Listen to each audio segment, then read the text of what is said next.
On the record.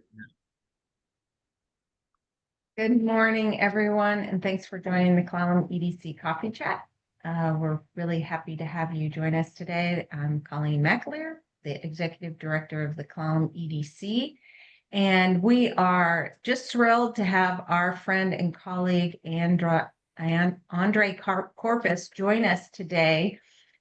He is newly hired as an Associate Dean with the college. And is he's a longtime colleague and friend.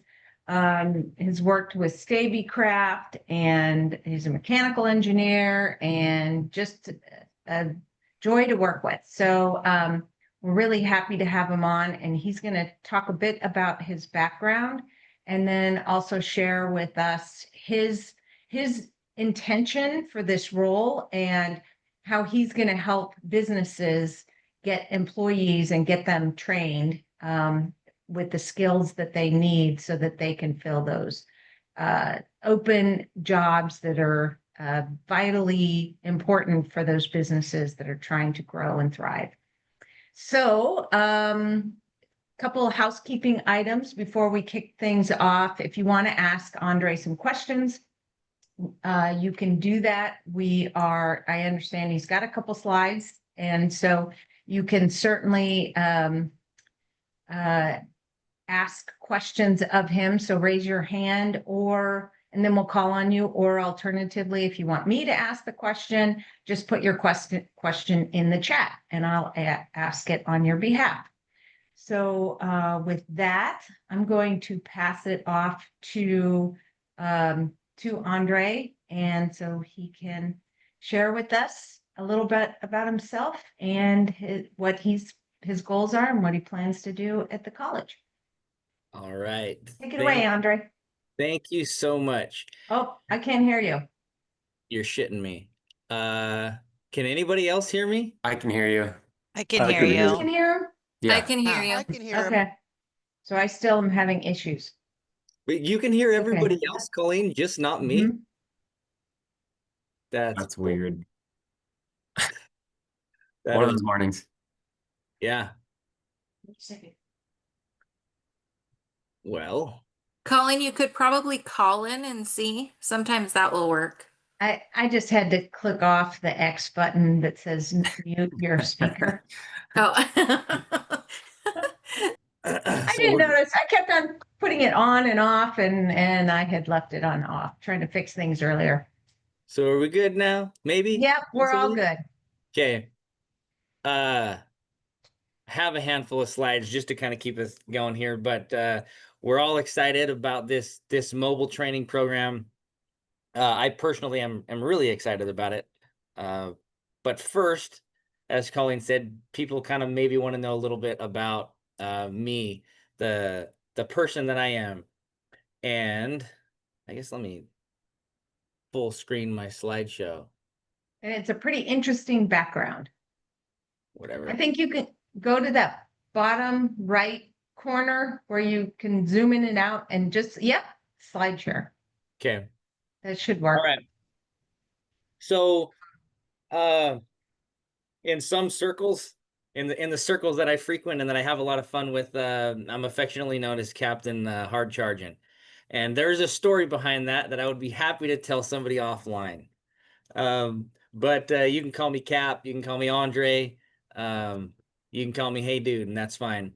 But to define myself, I am a proud member of the Medici Band of the Pit River Nation. I'm an engineer by trade, and I'm an American patriot by choice. And those are three things that I would say that would define me. And just so you know, the Pit River people are in the northeastern corner of California, Mount Shasta, in that area. Those are my ancestral lands. But I am displaced, and I now call this place home. I'm a family man. I grew up in a large family. I have 5 brothers and 1 sister, and I think that has helped me learn how to build good relationships, for teamwork, for putting up with people, and for really just learning how to get things done. I had great people bringing me up. My grandfather was a nuclear engineer. He worked on the Manhattan Project. He lived just next door to us, so his ranch touched my family's ranch. My father was a blue collar man, worked in the trades. He worked as a tradesman in a coal fired power plant for about 35 years. We had a cattle ranch in Eastern Oregon, and that's really where I learned how to do and work and be a man, which may seem kind of silly, but it's all from my family, my father just telling me to do things. And he would be gone at work and he would just assign me tasks, and my brothers and I would have to figure that out. Lastly, just a little defining characteristic about myself. I do hunt, I do fish, I love the outdoors, but I am a tuna fisherman. I love tuna fishing. And anybody that wants to go or talk about it, we should get together sometime. Uh, just my credentials. People always just kind of want to know where you came from. So when I was 17, I left home and I went to Idaho. I went to the University of Idaho. That's where I got my bachelor's degree in engineering and technology education. My first career, I had strong desires to teach, to be a high school shop teacher. And so I was able to teach high school shop for about a year. And then this was at a time I was looking for a full-time program of my own. Uh, this was at a time when we were in what I call a technical education recession. We were axing, chopping up tech ed, CTE programs all across the nation, especially in the Northwest. And I couldn't get a full-time job. I could not get a program of my own teaching high school shop. And so I pivoted and I leaned on the engineering side of my background to get a job as a manufacturing engineer. I worked for a company on Bainbridge Island, and I was on the manufacturing side for about 6 months before I pivoted to the lead mechanical engineering role, which led me to eventually be the head engineer and run the research development department for this company. And my little claim to fame, this is something that I did that touches most people. The first project that I worked on there, I designed a piece of equipment called an M200, and every piece of Tyson chicken and Foster Farms chicken that you have eaten in the United States since about 2014 has been treated uh, with this equipment that I designed. So it's sanitation equipment. Sorry, I should back up. It's just to keep listeria, bacteria, salmonella off your equipment or off your food. And so that's a little something that I think is kind of cool. So after working, running that R&D department, I decided that I wanted to go back and get my master's degree, because another thing about me is Andre thirsts, like I hunger and crave knowledge. I want to know things, and sometimes it's a little bit of a flaw. I will acknowledge that. I spend too much time trying to figure things out or trying to understand, but I really have a strong desire to know things. So I went back to get my master's degree, mostly for myself, which maybe is dumb. But that's why I did it. And when I got out, I decided that I was not going to enter another another field, another industry that I wasn't passionate about. And so I fished for about a year. I spent a year just fishing everywhere, hauled my boat around all the Northwest and fished everything. And uh, I decided that I wasn't going to get a job unless it was in unless it was in boat building or marine. Like that was where I was directing my life. And so happenstance and Stabicraft found me, and I got hooked up with Stabicraft. I ended up putting together their operation in the United States. I spent about 4 years doing that from the ground up, everything from accounting, HR policies, business licensures through manufacturing and standing up a facility. So I built all of that, and then I stepped away to go back into independent consulting. Um, and I've been doing that for the last couple of years, which I love. I actually really do love the dynamic of it. But when I saw this opportunity pop up, I I had to jump on it because this immediately affects things that I'm very passionate about. It affects the community that I love. It has the ability to help grow and drive industry in our area. So I have this fancy title, and I think my name tag says, yeah, Associate Dean Mobile Training. And I've been on the job for about five days now. Uh, and I've had some time to think about what does that mean? I've been working on developing deployment strategies and everything, but I said to myself, I need to define what this position is, what my responsibility is, because the college, Peninsula College, has a responsibility to the community inside of our service area, and our service area is Clallam and Jefferson counties. But what is my role in that? And this is the only thing that I think I'm going to read off of this slide show word for word, because I wrote this out and I think statements are important. But I said that it is my responsibility to develop a program to meet industry and community needs for workforce training throughout our service area. And that's what I see my responsibility and job is, to build something that works for the community, that works for the industry, that can give you the skills and the help you need so that you can grow. Uh, so right, in order to serve the community needs, in order to serve the people inside of inside of my service area, I really need um, industry feedback. I need feedback from employers. I need feedback from employees. I need feedback from all kinds of people and input. And I actually have a a link with a survey at the very end.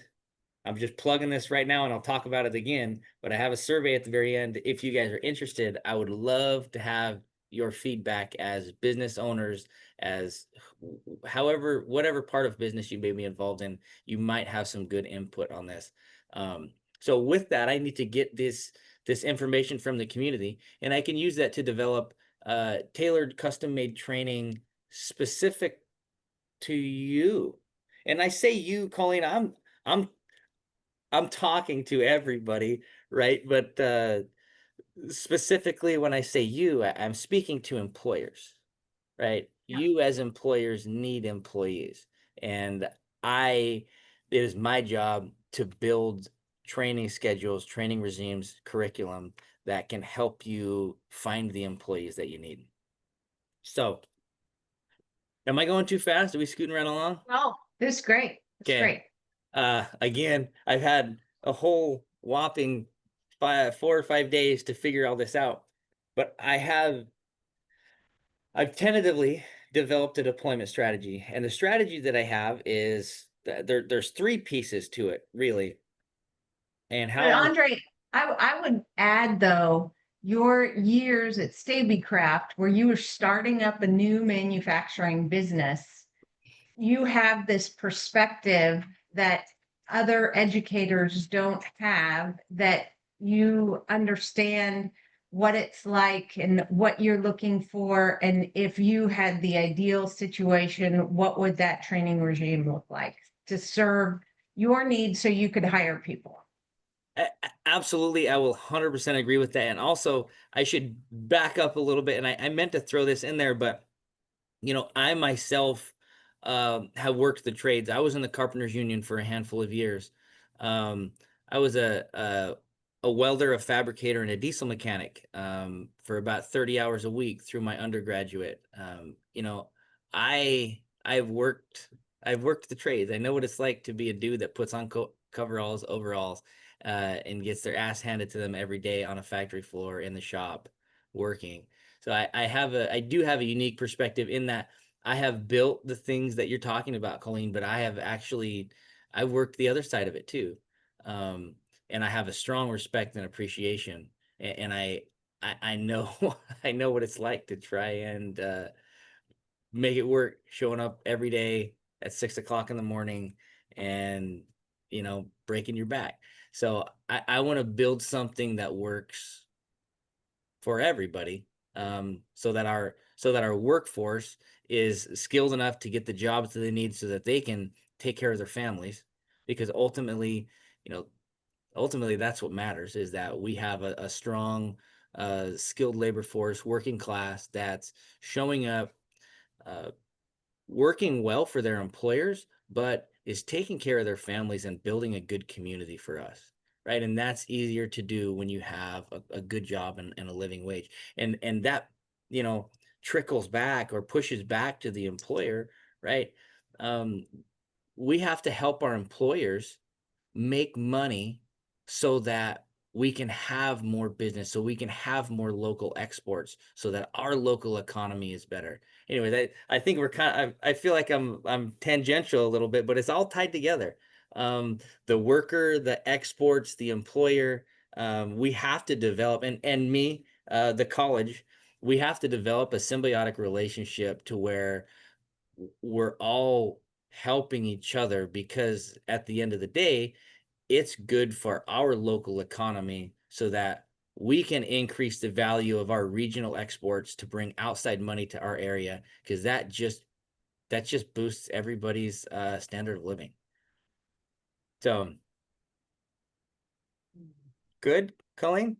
Yeah, Okay. awesome. All right. So my deployment strategy, as I was saying, is I've got three stages to it really. And the first one is, we have employers. I know that we have them. I've felt these pains before. We have employers that have immediate positions that they need filled. You need 3 welders, you need 5 fabricators, you need whatever the heck it is. I know that there's companies out there that would hire, 5 people today, right now, if they were qualified, and could step into the shop floor and help increase their throughput, their output.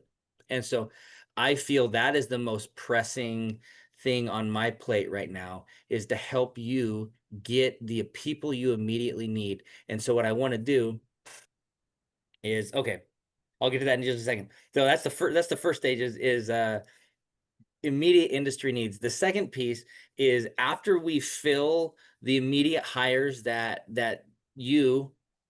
our businesses in our area have, I want to give you the option to uptrain, retrain, cross train, so that we can come back to you after you have all the employees you need, and increase the value of your employees, reinvest in your employees, increase the skill set and the skill base of the employees that you have. So I feel like we'll come in, we'll help you get the right amount of people, or enough people on the shop floor that have the critical skills that you need. We'll come back through with a second pass, and we'll help to uptrain, retrain, give people more skills, additional skills. And then after we've filled both of those things, and I don't think that these are like check boxes that I'm going to be to say done, done.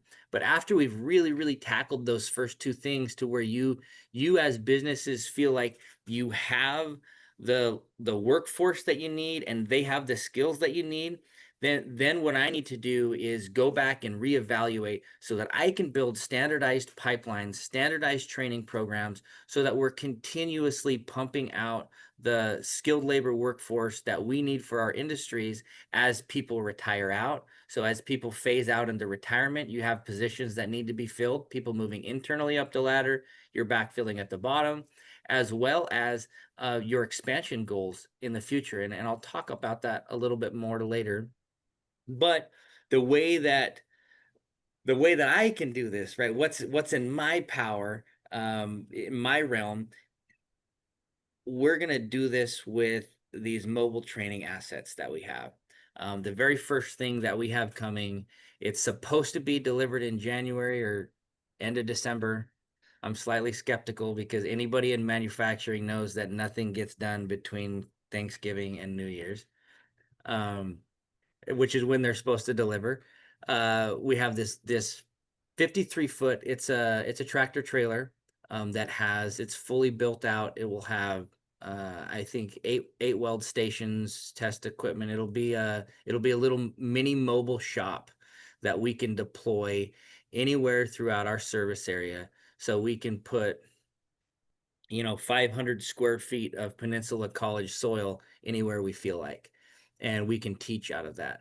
So really, really excited about that, because we can, you know, deploy these things on site to where I have to work this out specifically with employers, but to where your employees can walk out of your shop for the day, have a little break, step right into the mobile trailer and start gaining, start learning, like step right into a class. Maybe it's before their shift, maybe it's after their shift. You know, we're gonna work that out. I'm gonna work that out with the employers as they need it. But so I can put this thing on site so your employees are working and learning, and they don't have travel time. They don't have to drive to Port Angeles to get these skills. They don't have to leave wherever it is, Port Townsend, to come over here to get on our campus to learn things. So we have we have options for more assets, an additional 53-foot trailer, and a couple of mobile classrooms that would be, imagine like 25-foot toy hauler style trailers, that we can deploy across our service area. Uh, yeah. So those are the assets that I can potentially deploy. The one is for sure slated. We have the other ones budgeted. I'm gonna see how this first one shows up and deploys, and then make decisions after that. So back to the first tier, the first piece of my three-pronged approach is really I need information. I need information from employers. I need information from businesses. I have to triage the market sector in our area, specifically marine trades and natural resources. So I have to speak to this a little bit just so that everybody's on the same page. And there's a lot of people here who understand it better than I do, but this is all funded through the recompete. And recompete, the way that this grant was written, it specifically calls out marine trades and natural resources in our area. So we have some catch-all phrasing that will allow me to pivot and flex to teaching other or developing other industries. But those are the two big things that this recompete in our area focuses on. So those are the people that we're going to hit first. And like I said, I'm sure there's people that have recompete questions. A lot of people understand it better than I do. I've heard it thrown around in the community for like the last 18 months or so, the last couple of years, but this is the first time that I'm putting eyes on it and learning about it. So I'm not the expert on recompete, but I do know that our phrasing in there and the way that it's written, we're uh, trying to really help our marine trades and natural resources. So those are the market sectors that we're going to target first. And so I need to triage that industry. I need to triage those trades and those companies and say who has the biggest need, and when I say who, I mean what industry, market sectors, and then immediately after that, it's which businesses. Because I understand that everybody's hurting. Everybody's hurting. It's my job to fill jobs and to help boost economy. That's the responsibility that I'm taking on myself, to fill jobs and boost economy. And so with that, a company that has, 6 open positions is gonna come higher on the list than somebody who's got 2 or 3 or 1.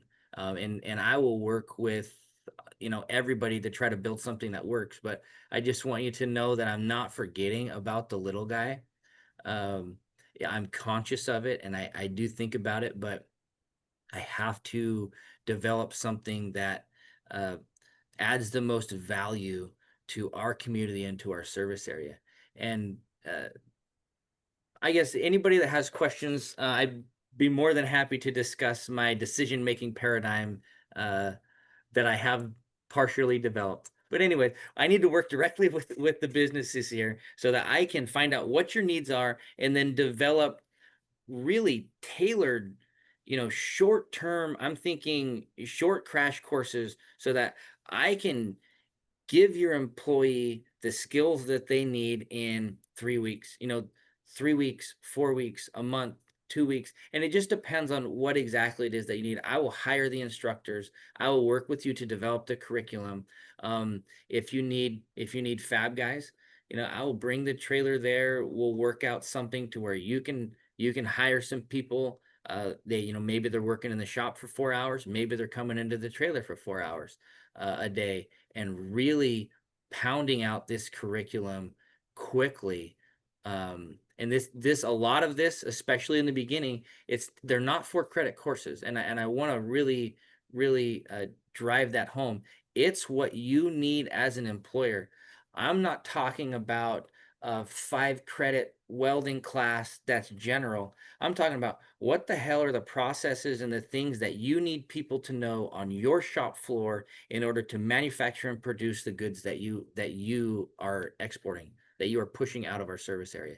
And so when I say custom tailored, targeted, developed curriculum, I mean exactly that. I'm going to work with you and with the instructors that I hire to figure out what your needs are and what we need to teach people so that they can safely, effectively, and efficiently increase your throughput, because that increases your bottom line and that helps everybody in our area. So I really can't stress that enough. This is the thing that I'm most laser focused on, but I need your help as businesses to tell me what the hell you need. I know some of you will have already worked through a survey. I think there was 25 people that got back to us on this survey that was deployed before I even showed up. But give it a second pass, give it a second round with what I'm telling you in mind. So I will teach people what they need to know to be successful in your facility in a short amount of time, like as short amount of time as we can possibly do, because I know that you need full-time people on the floor. So after we get all of those things wrapped up, and this is not a 3 week, a 6 month, a 9 month. I imagine this is I mean, I see 18 months minimum, like bouncing around from employer to employer, place to place, moving this trailer so that we can, train the people that you need. After we get that wrapped up, or possibly at the same time, there might be overlap here. We get into that cross training, that retrain, to where you have all the workforce that you need to, to meet your current needs, but you want to reinvest, or you want to invest in those employees to make them better employees, to increase throughput on your shop floor, to increase your bottom line. And so through continuous workforce analysis, and this is not, I want to keep an open line of communication between all of our employers, everybody, and the college, myself, us, so that I need the heartbeat. I gotta know what the hell is going on, and I try to stay pretty plugged in anyway, but I want to know what's going on so that, again, I can triage the market sectors. I can stay on top of this so that I can develop curriculum for you. And again, we will retrain the employees that you have so that you can increase your bottom line. I feel like this one's pretty straightforward. Everybody likes I've got a question. Go I've ahead. got a question, Andre. So functionally, what will this look like? Do these so two questions about this. Do these students that you would be training already have to be employees of, brand new, they've been hired, there's a commitment, or is it just, maybe, and they'll be hired, or interested parties looking for jobs in a certain sector? So that's one of my questions. And then the other one is, if you're moving this trailer, and are the instructors going to have CDL licenses, or are you going to have the CDL license? How will that work? Okay. What's that going to look like? Those are both great questions. The first one is, I'm trying to remember how you phrased it. So the first question that you had, about employee, do they have to already be employees, the No, students? no, I would say no. And really what it depends on is I'm gonna, pull somebody out and use them as an example. I have not spoken to anybody about it. It's just an example. But like, let's say that Platypus wants to up train, cross train, retrain some people, and they have 6 people that they want me to come down and give whatever a 4-week class on. Um, I have 8 open slots. You know, uh, I would open up those additional 2 slots to first. I would open them to another business that might need those same skills in their house already. But I just really want to focus on these first 2 pieces, and again, this is just the part that makes sense. These first 2 tiers are all about industry, about the companies, about employers and their employees that they currently have. So while we may slip people in here and there that are just trying to upskill or that don't have a job, that just want to take a class, most of it is for making sure that our employers, that the employers in our service area have the skills in the workforce that they need. The next section, the next tier that I'm going to get to after this is really when we're going to develop these courses to open them up to everybody. And not to say that, you know, I imagine that I'll deploy this thing. I'm making something up. I'm going to deploy it in Forks for a company that needs 5 people trained, and I might have a class size of 10, and we will figure out a way to open that up. Everywhere that this is deployed, I want obviously I want these facilities used 100%, right? Wherever they are. So if that means backfilling with people off the street that just want training, I will do that. If it's another employer, however we can do it. And I don't have that all mapped out, right? Because again, I've been thinking about this for about 5 days. So I don't have all the answers there, but what I do have an answer for is absolutely no on the CDL. Um, I'm going to contract that out because I don't want to deal with the bullshit of hauling them around. Yeah. There are people, 2 things.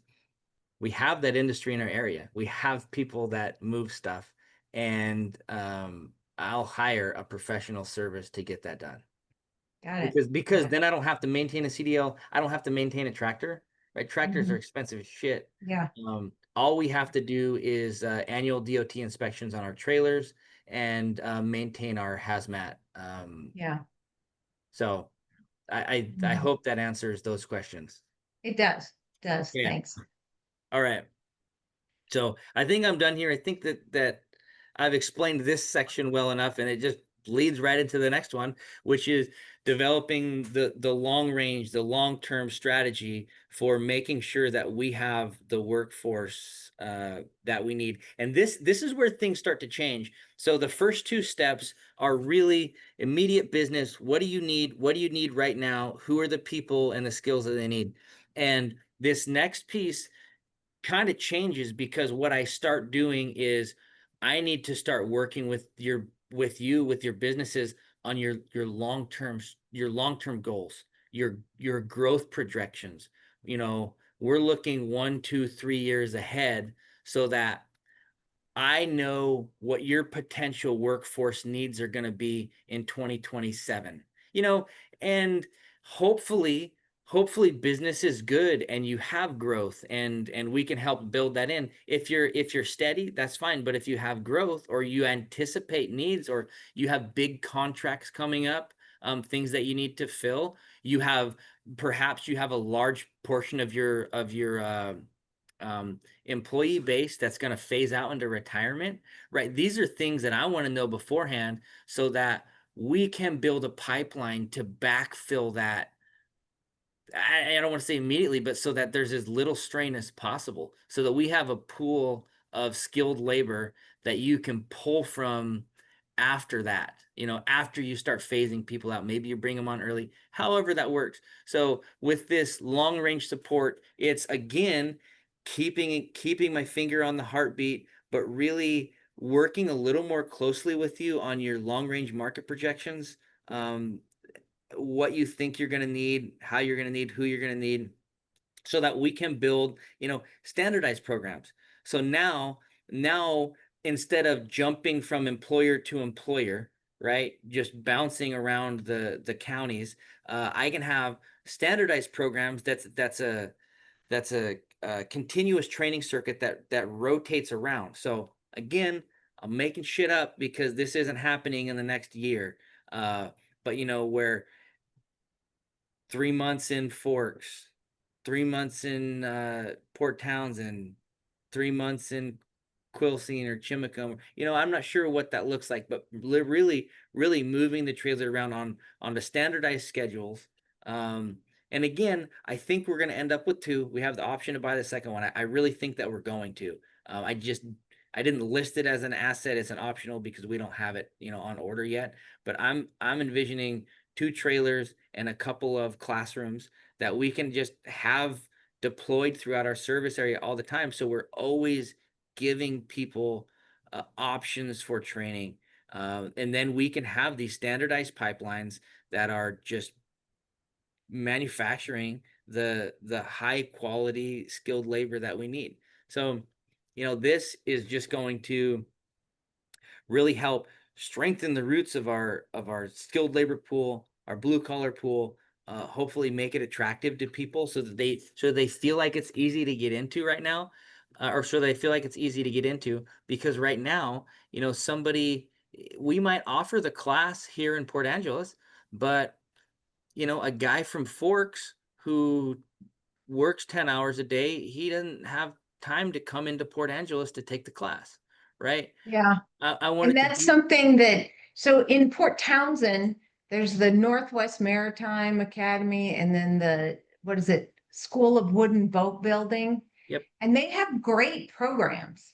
But we had a CEO roundtable about a year or two ago for maritime industry, and yeah, we brought them together and talked about what are your training needs specifically.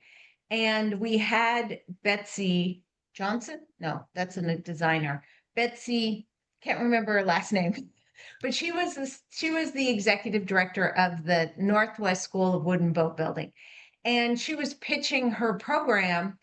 And the problem was that one, it's a very in-depth program. It's a great program. It gives a lot of detailed information about the skills, cross-sector skills for the maritime industry. A lot is about wooden boat building, which we don't have that skill need here in Port Angeles necessarily. And so, but it's also Betsy Davis. Thank you, Mitch.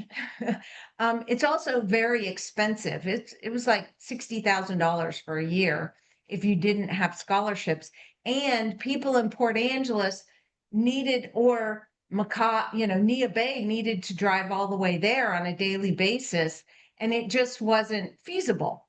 exactly. So it didn't meet the needs of our employers in Port Angeles.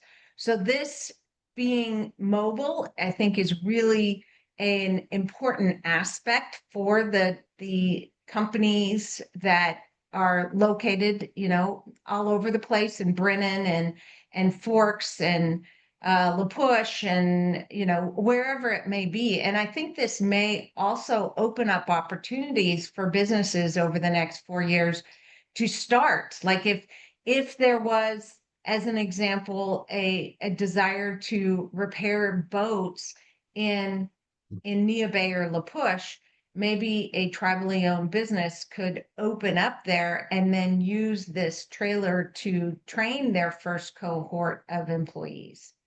Absolutely, Colleen. And I mean that's huge, and something that I really want to point out so that everybody kind of can just understand a little bit of the magnitude here. Uh, Mobile training deployed by a community college is not really a thing anywhere. Mhm. So we're kind of a little bit in uncharted grounds here. Trailblazers. Yeah, we're trying to be. And so there's going to be, and I just have to say this. I'm going to screw some things up, right? That's going to happen. I'm going to make No some way. mistakes. We're going to do some things that maybe aren't exactly perfect, but with the feedback, with that continuous conversation with employers, I'm gonna pivot, right? I'm gonna reassess, reevaluate, and redeploy to where it needs to be. So it is a very new thing, and there's a lot of interesting challenges involved. I have a great team that I was able to step into. To help work through these things with, and I'm sure that they don't want to talk. Some of them are here, um, but you know, there's great people over here that like are fully invested in this Yeah. with me. So we're gonna make it work. I will shoulder this son of a bitch and make it happen. Okay, We so have there's people. two great questions, Andre, in the chat. Okay. First is from Paul Gottlieb. What specific skills will you be teaching and what skills will you not be teaching? Okay. All right. The skills that we will be teaching immediately are whatever the hell an employer needs. I mean, if I know that that sounds broad and vague, right? But we have two market sectors that we're focused on: marine trades and natural resources. I mean, marine trades is large, and it depends on the particular employer. But if it's rigging and fitting, if it's outboard maintenance, if it's glazing, right? I use this one as an example, like uh glazing, like gluing in marine windows, is not like a super tricky, detailed thing. But if you didn't know how to do it, you wouldn't know how to do it. We'll teach all of it. If it's network, right? If it's marine networks, obviously any of our welding and fabrication things like that. But I cannot stress this enough. uh I am not going to show up and say we're teaching this class, do you want people in it? That is not how it's going to be. I'm going to go to you as an employer and say, what do you need me to teach people, and then build that curriculum. Because I don't know. I mean, I think I know and I have an idea, but really, you as the employer know what the hell you need people to do on the shop floor. And so I will work with you with your, work directly with your shop foreman. I will come down there and and I will come down there and watch your workflows. Like if that's what I have to do, I will spend days on site evaluating the skills needs that you have so that I can work with you and work with our instructors to develop that curriculum. And So and will I you be the trainer negative, personally? negative. Okay. Um Will there's it be the employer will provide the trainer? no, the goal, I mean the plan is that the college will hire somebody. Okay, So we have money set aside. I've got uh funds as part of our grant to hire instructors. got it. So So that takes us to the next question Christy Netter put in the chat. Will the employers help pay for their employees' training? uh my hope, that is my hope. Um and I think that that's something that we have to work out individually, right? On a case by case thing. These things cost money. It costs money to deploy this, right? But what I want to do, and I alluded to this earlier, I want to build a symbiotic relationship where employer is investing in employee and the employee is investing in their training to go back to help the employer, right? So that who pays, I really think, uh I don't want to say unfortunately, but that is up to you know the employer and how badly you need people. So Yeah, and so if the employer has already hired someone, that say they're in a hiring phase and they've hired these 6 people, as in your example, I mean, they're then paying their employees for their time. Could that yep. potentially count as their contribution to the training program? There's no Colleen, I mean, again, there's no hard and fast. Like these are going to be individualized. I'm going to sit down with whatever employer with their hiring people with their and talk about us, build a model and a schema that works for them. Okay. I Okay. have ideas that I would like to see happen. But really it all depends on the employer. We're gonna build what they need, and I'm gonna have input. We're gonna have input on what we think is gonna, get them the most people, what's gonna be the most successful. But if an employer says, I'm not paying for that, then I'm not gonna force them to pay for it, but we have to get people in their classes. How bad do they need people? Yeah. So um yeah, I mean that's a tricky one, but again, this is all individualized. We're gonna tailor it. Hopefully, we can kind of build some standard models that once we have some success stories, um, we can walk through and say, "Hey, this is what worked for company A. This is what worked for company B. Is there something like this that works for you?" Got it. So, and Carolyn's question was, who will be the instructors for such varied skills? Will you be pulling from current faculty or how will you be staffing instructors? So that is one of the scariest things to me right now, if we're being honest. That is what I see as one of my larger challenges is finding somebody competent and qualified to be this dynamic. And I think the answer is going to be a handful a handful of part-time faculty, part-time instructors. Can't And you, though, potentially talk to the employer and say, can't you have your supervisor be handling if this absolutely, this training? uh if I don't necessarily see a problem with that. I cannot, immediately commit to that because I don't know how the hell I don't know all about college hiring and who we can hire to teach courses for sure. Bruce is on, and maybe I he can can answer I that. can help with that a Yeah, little bit, Andre. I'm that's it. hi Al. I'm Bruce Hattendorf. I'm the vice president of instruction at the college. And the way we have been traditionally set up for professional technical education is that we often hire part-time instructors from industry who already have full-time jobs and are teaching on the side for us. So they would need to go through our hiring process as a part-time instructor and meet our teaching qualifications, but we could hire anybody from industry to do that if they were willing to. Did that help? That's a great fire support mission, Bruce. Thanks.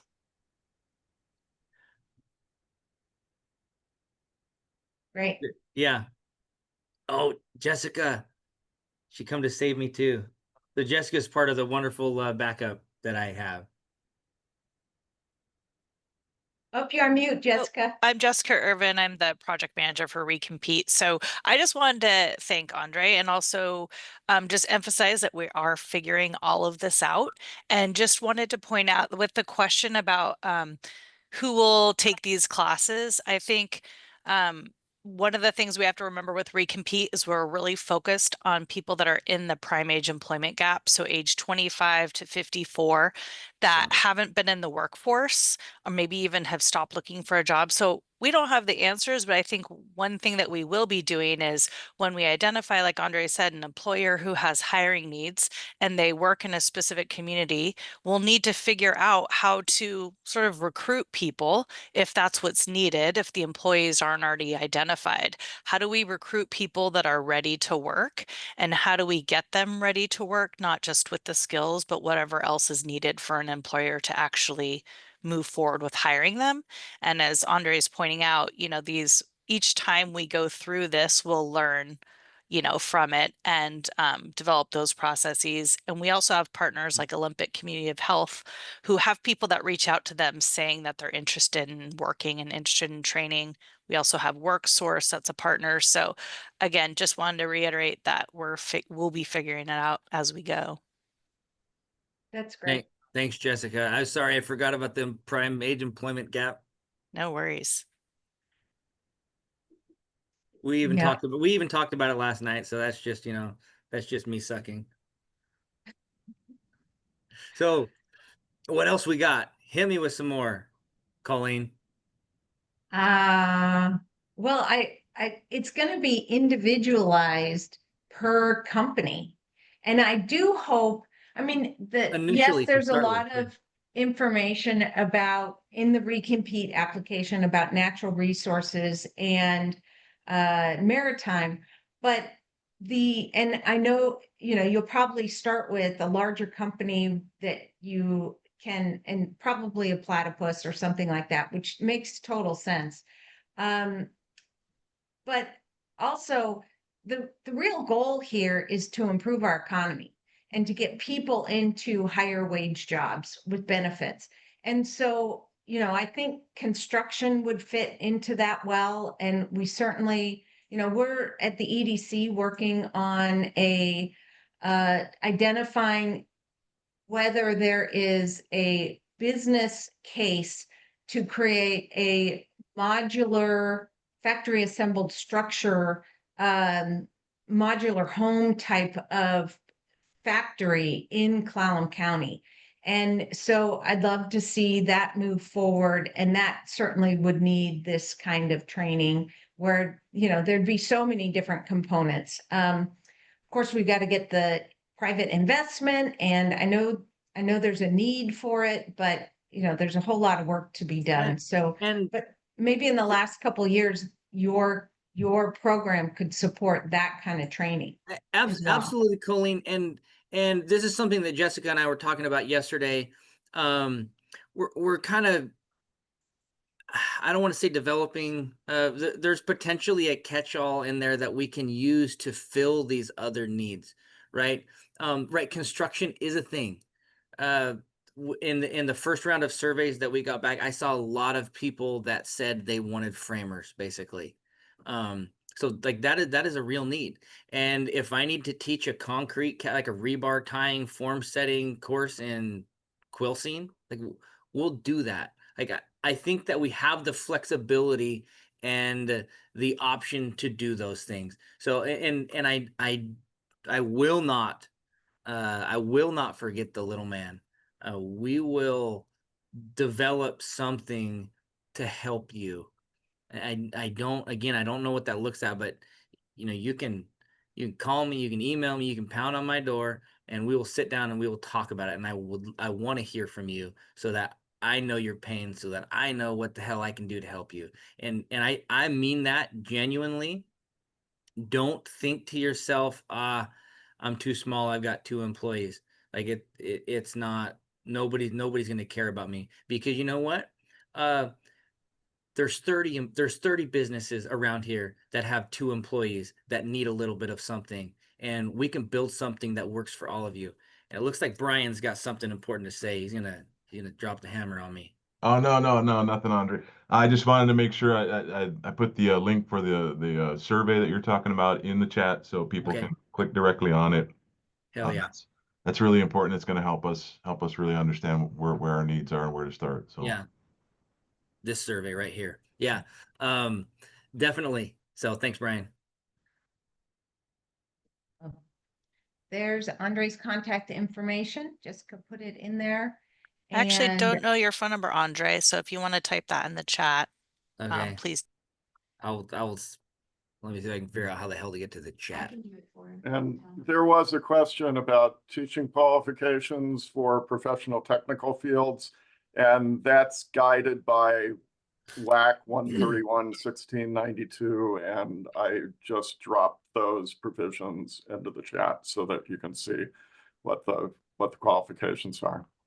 Okay, all right, I'm gonna punch my number in the chat here. And I think I don't even know how the hell to get there, but I think that I have a page thing on the college website now with my email address and phone number, but this is my cell. It's in there. 541-720-5581 if you're, audio booking it or something later.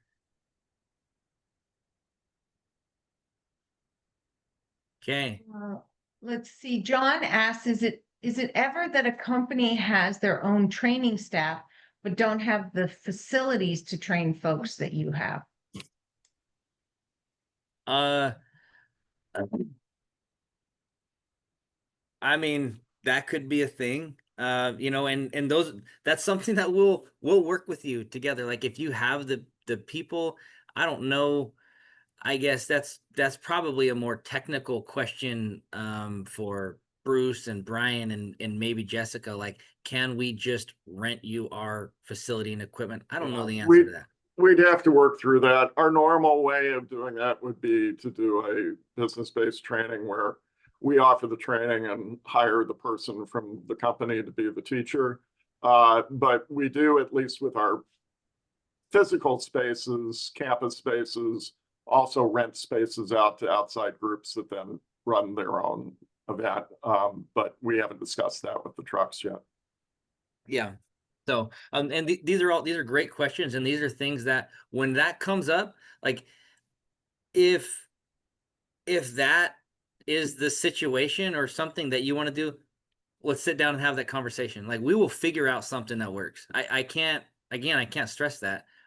I want this to work for you. So we'll figure out what we can do to make your workforce needs reality. Right. Okay, so let's see.